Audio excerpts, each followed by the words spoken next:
नमस्कार, आप देख रहे हैं डीडी न्यूज पर हमारा खास बुलेटिन।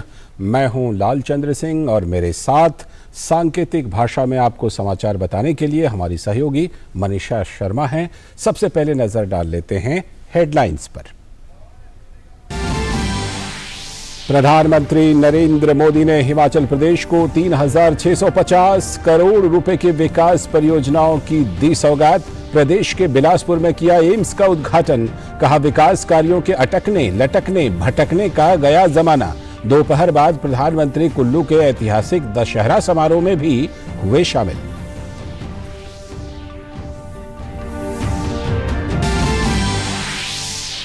जम्मू कश्मीर के बारामूला में गृह मंत्री अमित शाह की दो टूक। पाकिस्तान से नहीं होगी कोई बात। गृह मंत्री ने कहा, कश्मीर को भी देश के साथ बढ़ना है आगे। जम्मू कश्मीर दौरे के तीसरे दिन अमित शाह ने श्रीनगर में विभिन्न विकास परियोजनाओं का किया उद्घाटन और शिलान्यास।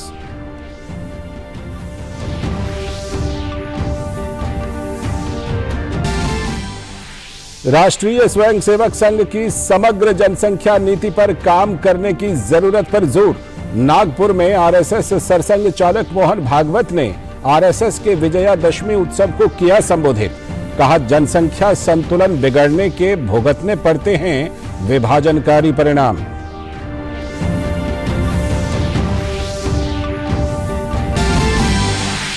जम्मू कश्मीर में आतंक के खिलाफ सुरक्षा बलों की बड़ी कामयाबी। शोपियां में 2 अलग अलग हुई मुठभेड़ों में 4 दहशतगर्दों को सुरक्षा बलों ने किया ढेर।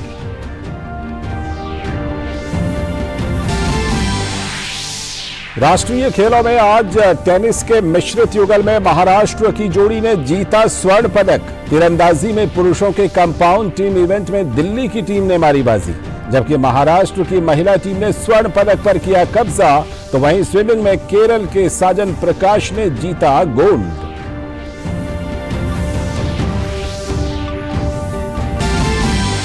देश भर में आज मनाया जा रहा है विजयादशमी का पर्व। बुराई पर अच्छाई की विजय के रूप में मनाया जाता है दशहरा का पर्व।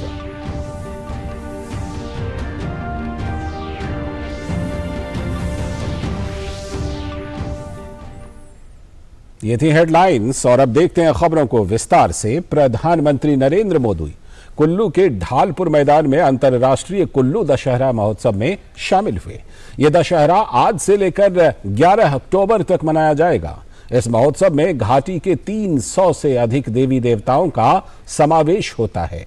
महोत्सव के पहले दिन आज सुसज्जित पालकियों में अच्छी तरह से सजे देवताओं ने अपने अधिष्ठाता देव भगवान रघुनाथ जी के मंदिर में पहले श्रद्धा सुमन अर्पित किए और उसके बाद ढालपुर मैदान में आगे बढ़े। प्रधानमंत्री नरेंद्र मोदी दिव्य रथ यात्रा और देवताओं की भव्य सभा के साक्षी बने। इस दौरान दशहरा महोत्सव में आए लोगों का प्रधानमंत्री ने हाथ हिलाकर अभिवादन किया। पीएम मोदी कुल्लू दशहरा समारोह में भाग लेने वाले पहले प्रधानमंत्री बने हैं।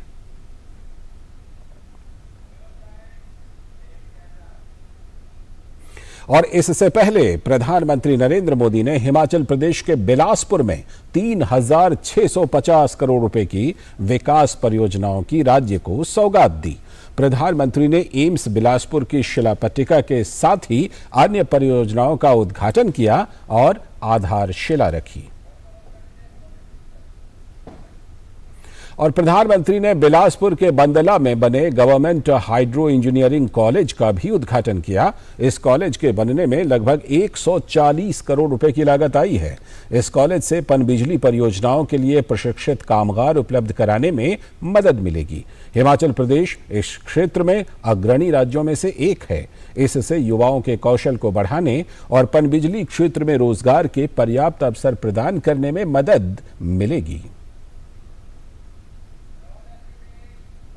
इसके अलावा प्रधानमंत्री ने नालागढ़ में करीब 350 करोड़ रुपए की लागत से बनने वाले मेडिकल डिवाइस पार्क की आधारशिला भी रखी। इस मेडिकल डिवाइस पार्क में उद्योग स्थापित करने के लिए 800 करोड़ रुपए से अधिक के समझौता ज्ञापन पर पहले ही हस्ताक्षर किए जा चुके हैं। इस परियोजना से क्षेत्र में रोजगार के अवसरों में उल्लेखनीय वृद्धि होगी। प्रधानमंत्री ने कहा कि हिमाचल प्रदेश में मेडिकल टूरिज्म को लेकर अपार संभावनाएं हैं और हिमाचल दुनिया का बड़ा आकर्षण का केंद्र बन रहा है।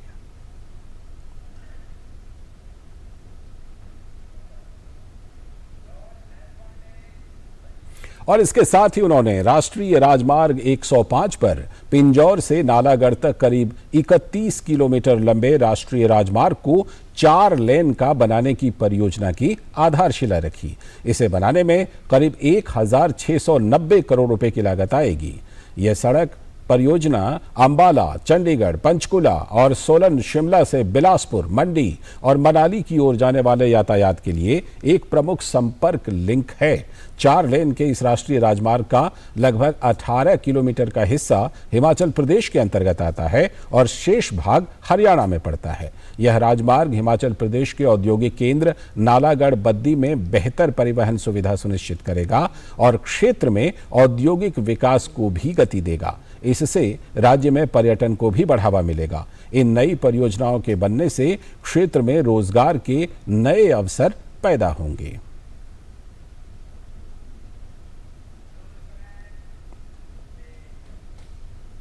और प्रधानमंत्री नरेंद्र मोदी ने कार्यक्रम को संबोधित करते हुए कहा कि केंद्र सरकार की योजनाओं में महिलाओं को प्राथमिकता दी जाती है।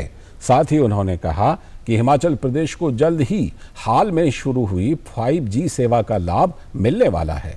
साथ ही उन्होंने कहा कि नई ड्रोन नीति से राज्य को आने वाले समय में काफी लाभ होगा।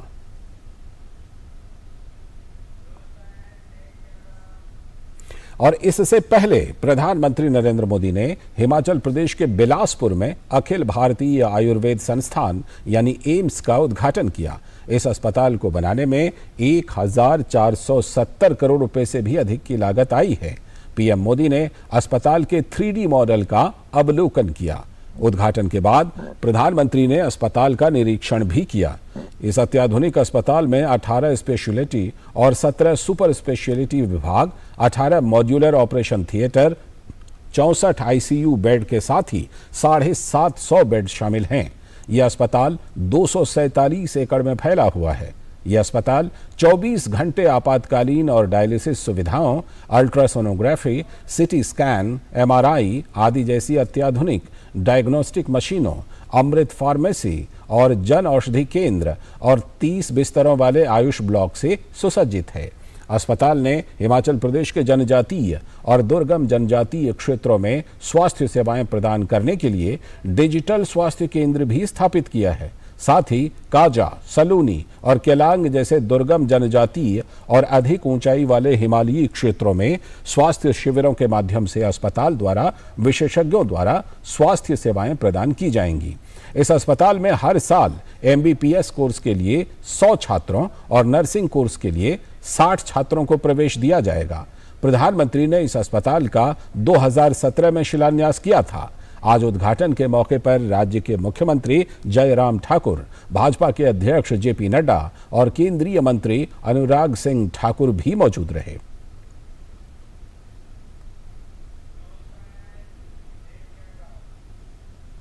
और केंद्रीय मंत्री अनुराग सिंह ठाकुर ने कहा कि पीएम मोदी के नेतृत्व में गरीबों के कल्याण के लिए पिछले 8 सालों में जितना काम हुआ उतना 60 साल में नहीं हुआ है।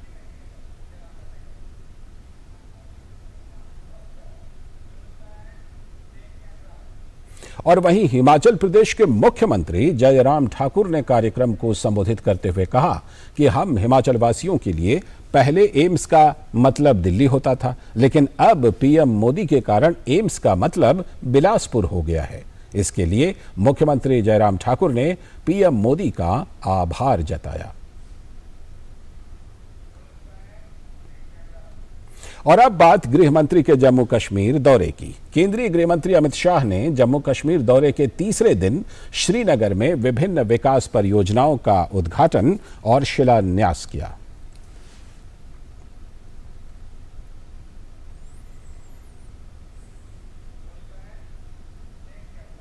और केंद्रीय गृह मंत्री अमित शाह ने आज श्रीनगर के गुरुद्वारा में जाकर मत्था टेका और गुरु साहिब को याद किया। इसके बाद उन्होंने वहां एक प्रदर्शनी का भी अवलोकन किया।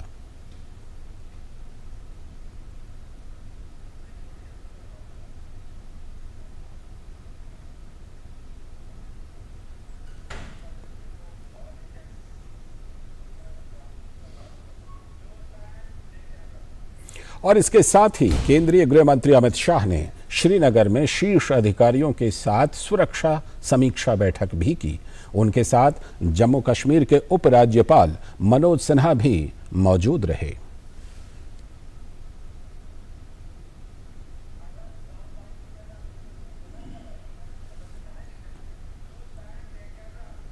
और केंद्रीय गृह मंत्री अमित शाह ने आज जम्मू कश्मीर के बारामूला में जनसभा को संबोधित किया। उन्होंने कहा कि आज वो 3 परिवार जिन्होंने यहां 70 साल राज किया, वो मुझे पाकिस्तान से बात करने की सलाह देते हैं। मेरा स्पष्ट मत है कि मैं पाकिस्तान से बात नहीं करना चाहता। मैं बारामूला कश्मीर के युवाओं से बात करना चाहता हूं। आज देश के सभी राज्य आगे बढ़ रहे हैं, कश्मीर को भी देश के साथ चलना है।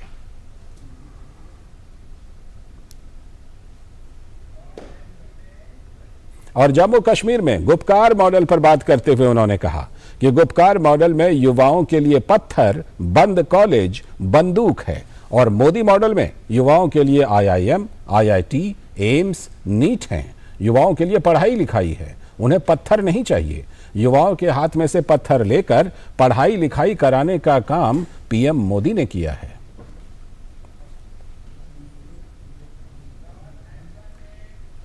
और साथ ही उन्होंने कहा कि पहले घाटी में टेररिस्ट हॉटस्पॉट था और आज टूरिस्ट हॉटस्पॉट है।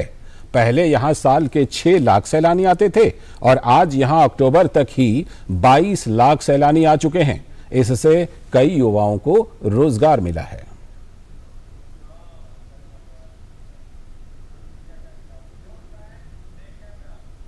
और अब आज की एक और बड़ी खबर। रक्षा मंत्री राजनाथ सिंह उत्तराखंड के दौरे पर हैं। राजनाथ सिंह ने विजयादशमी के अवसर पर चमोली में सेना के जवानों के साथ शस्त्र पूजा की।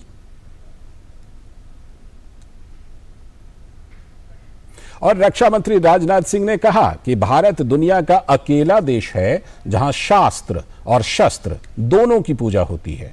इस देश में जो सर्वोच्च निधियां हैं, उनमें सबसे महत्वपूर्ण निधि भारत की सेना है। और रक्षा मंत्री राजनाथ सिंह ने सेना के जवानों की प्रशंसा करते हुए कहा कि गलवान में जो हुआ उसमें सेना ने करिश्मा कर दिखाया, लेकिन हमें कोई आंख दिखाने की कोशिश करेगा तो भारत उसे माफ नहीं करेगा।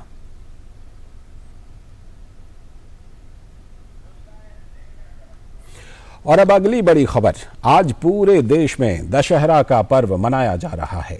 हिंदू धर्म में दशहरा का विशेष महत्व होता है। इस दिन भगवान राम ने रावण का वध कर बुराई पर अच्छाई की जीत हासिल की थी, इसलिए इसे विजयदशमी भी कहा जाता है। असत्य पर सत्य की, अनैतिकता पर नैतिकता की जीत के प्रतीक के रूप में भी इसे मनाया जाता है। वहीं उत्तर भारत में इसे दशहरा के रूप में मनाया जाता है। पूर्वी भारत में इस दिन दुर्गा मूर्ति विसर्जन समारोह उत्साह के साथ मनाया जाता है। इस प्रकार यह पर्व भारत की सांस्कृतिक एकता का उदाहरण है।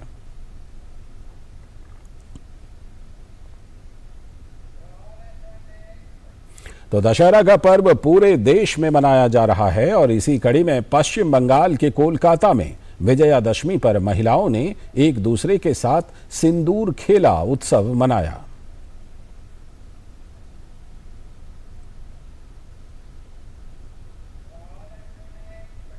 और देश की राजधानी दिल्ली में रावण दहन की तैयारी शानदार अंदाज में की गई है।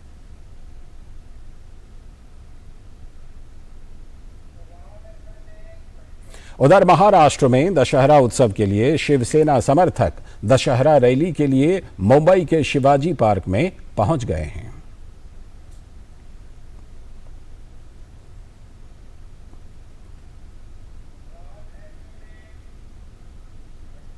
और दक्षिणी राज्य कर्नाटक के मैसूरू शहर में दशहरा की शानदार झलक देखी जा रही है।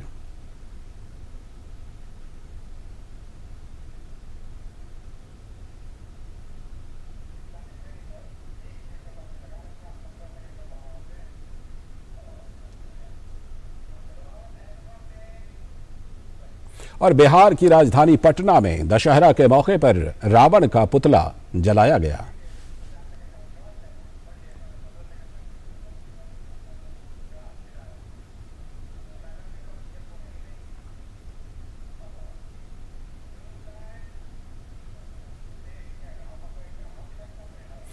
और केरल के राज्यपाल आरिफ मोहम्मद खान विजयादशमी के दिन विद्यारंभम कार्यक्रम में शामिल हुए।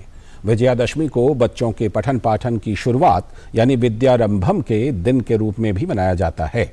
सैकड़ों बच्चों ने केरल में विजयादशमी के अवसर पर अक्षर ज्ञान का आरंभ किया।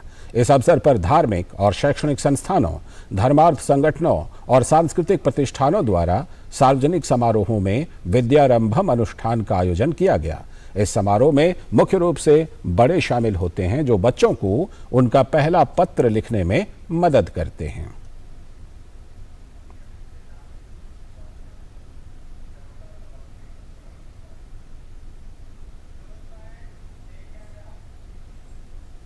और आज की एक और बड़ी खबर, राष्ट्रीय स्वयंसेवक संघ यानी आरएसएस आज अपना 97वां स्थापना दिवस मना रहा है। सन 1925 में विजयादशमी के दिन ही आरएसएस की स्थापना हुई थी। नागपुर के रेशिम बाग मैदान में आरएसएस ने विजयादशमी उत्सव और स्थापना दिवस समारोह का आयोजन किया।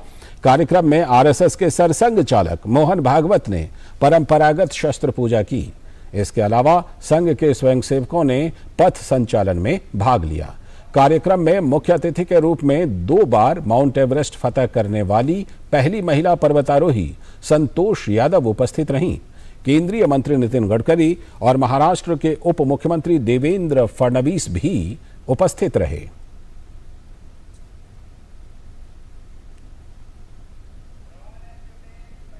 और इससे पहले आरएसएस सरसंघ चालक मोहन भागवत ने राष्ट्रीय स्वयंसेवक संघ के प्रथम सरसंघ चालक डॉक्टर केशव बलिराम हेडगेवार को पुष्पांजलि भी अर्पित की।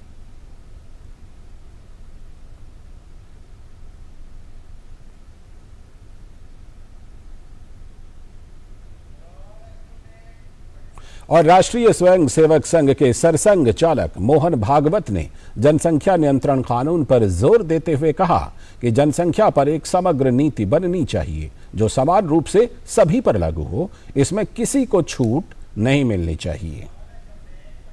और राष्ट्रीय स्वयंसेवक संघ के सरसंघ चालक मोहन भागवत ने नागपुर में विजयादशमी उत्सव और स्थापना दिवस समारोह को संबोधित करते हुए मातृशक्ति के महत्व पर जोर दिया। मोहन भागवत ने कहा कि मातृशक्ति से ही संपूर्ण समाज का संगठन किया जा सकता है।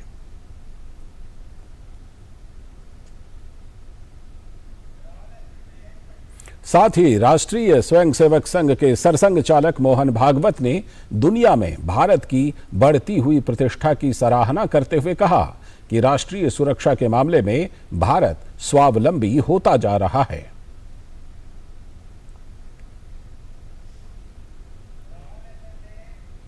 और नागपुर में विजयादशमी समारोह के मौके पर पर्वतारोही संतोष यादव ने कहा कि सनातन संस्कृति हमारी भारत की भूमि में जन्मी है जो हिमालय से लेकर सागर तक स्थापित है। इसको प्रसारित करने के लिए हम सबको मिलकर काम करना चाहिए।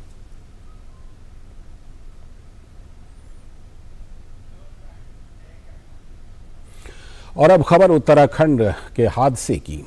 उत्तरकाशी में बर्फ के तूफान में फंसे कई लोगों को इंडो तिब्बत बॉर्डर पुलिस ने बचा लिया है। इन सभी को हेलीकॉप्टर के जरिए आईटीबीपी की 12वीं बटालियन के जवानों ने मटली तक पहुंचा दिया है। वहीं आज 6 और शव बरामद किए गए हैं। अब तक कुल 10 शव बरामद किए जा चुके हैं। कई लोग अभी भी लापता हैं। हिमस्खलन में फंसे पर्वतारोहियों को बचाने के लिए जिला प्रशासन, एनडीआरएफ, एसडीआरएफ, सेना और आईटीबीपी के जवान तेजी से राहत एवं बचाव के कार्य में जुटे हुए हैं। नेहरू पर्वतारोहण संस्थान उत्तरकाशी के भुक्की के पास चल रहे बेसिक और एडवांस पाठ्यक्रम के बच्चे मंगलवार सुबह पर्वतारोहण के प्रशिक्षण के लिए द्रौपदी के डांडा पहुंचे थे, जिसकी ऊंचाई करीब 5006 मीटर है। यहां अचानक से बर्फ की चट्टान ढहने से प्रशिक्षणार्थी फंस गए थे। अब तक 4 लोगों के शव मिले हैं। एसडीआरएफ, एनडीआरएफ और एयरफोर्स की टीम इसमें मदद कर रही है। बात एक और हादसे की। उत्तराखंड के मुख्यमंत्री पुष्कर सिंह धामी ने आज पौड़ी गढ़वाल में हुई सड़क दुर्घटना पर घटनास्थल जाकर बचाव कार्य का जायजा लिया। उत्तराखंड के पौड़ी जिले में कल हुए बस हादसे में 25 लोगों की मौत हो गई है। बस हरिद्वार जिले के लालढांग से बारात लेकर काड़ा गांव जा रही थी। बस में 45 लोग सवार थे। बताया जा रहा है कि जिस खाई में बस गिरी उसकी गहराई करीब 500 मीटर है। हादसा देर शाम 7 बजे का है। उत्तराखंड पुलिस ने हादसे में 25 लोगों की मौत की पुष्टि की है, तो वहीं 20 लोगों को रेस्क्यू कर अस्पताल में भर्ती कराया गया है। घायलों में कुछ की हालत गंभीर बनी हुई है। राहत और बचाव कार्य जारी है।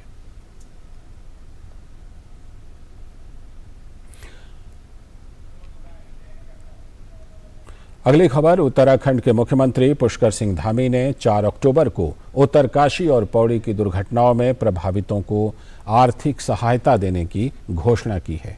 दोनों दुर्घटनाओं में मृतकों के परिजनों को 2-2 लाख रुपए, गंभीर रूप से घायलों को 1-1 लाख रुपए और सामान्य रूप से घायलों को 50-50 हजार रुपए की आर्थिक सहायता दी जाएगी। मुख्यमंत्री ने अधिकारियों को उक्तानुसार सहायता राशि प्रभावितों को तत्काल उपलब्ध कराने के निर्देश दिए हैं।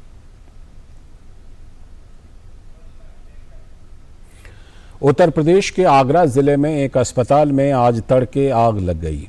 जिले के शाहगंज के खेरिया मोड़ स्थित आर मधुराज हॉस्पिटल में आग लगते ही अस्पताल में भर्ती और वहां काम कर रहे कर्मचारियों में अफरा तफरी मच गई। सूचना मिलते ही पुलिस और दमकल की गाड़ियां मौके पर पहुंची। खबरों के मुताबिक हादसे में 3 लोगों की मौत हो गई है, जबकि 4 मरीजों को सुरक्षित बाहर निकाल दिया गया है। मुख्यमंत्री योगी आदित्यनाथ ने हादसे में हुई मौतों पर गहरा दुख प्रकट किया है। मुख्यमंत्री ने घायलों को तत्काल अस्पताल पहुंचाकर जिला प्रशासन के अधिकारियों को उनके समुचित उपचार कराने के निर्देश दिए हैं। साथ ही घायलों के शीघ्र स्वस्थ होने की भी कामना की है।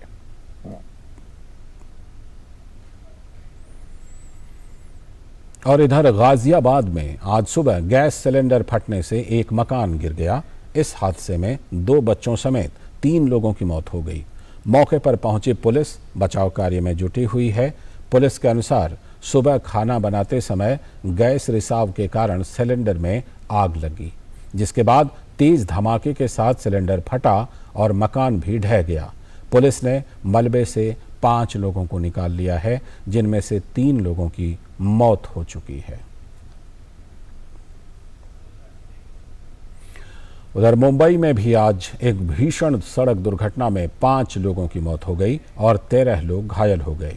बांद्रा वर्ली सी लिंक पर आज सुबह एक एम्बुलेंस और 4 कारों के बीच भिड़ंत से ये हादसा हो गया। मुंबई पुलिस ने हादसे में हुई मौतों की पुष्टि की है। प्रधानमंत्री नरेंद्र मोदी ने मुंबई सड़क हादसे पर गहरा दुख जताते हुए शोक संतप्त परिवारों के प्रति संवेदना व्यक्त की है।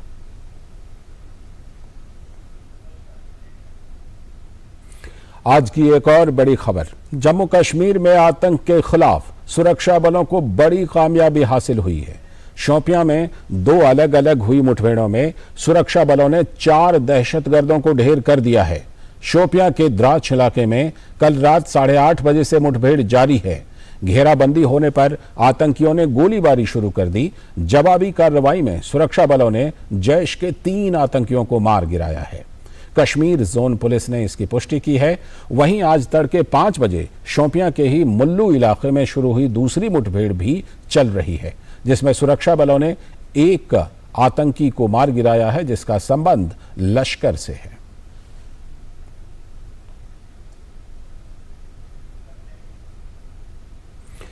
अंतर्राष्ट्रीय खबरों में, तेल उत्पादक देशों के संगठन और उनके सहयोगी देश यानी ओपेक प्लस आज वियना में मंत्री स्तरीय बैठक का आयोजन करेंगे।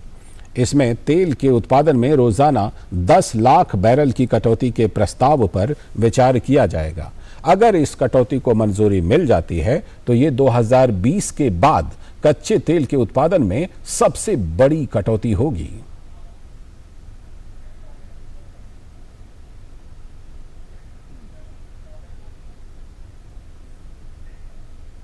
और इसी के साथ इस खास बुलेटिन में इतना ही। मुझे और मेरी सहयोगी मनीषा शर्मा को दीजिए अनुमति, लेकिन डीडी न्यूज पर खबरों और कार्यक्रमों का सिलसिला लगातार जारी है। नमस्कार।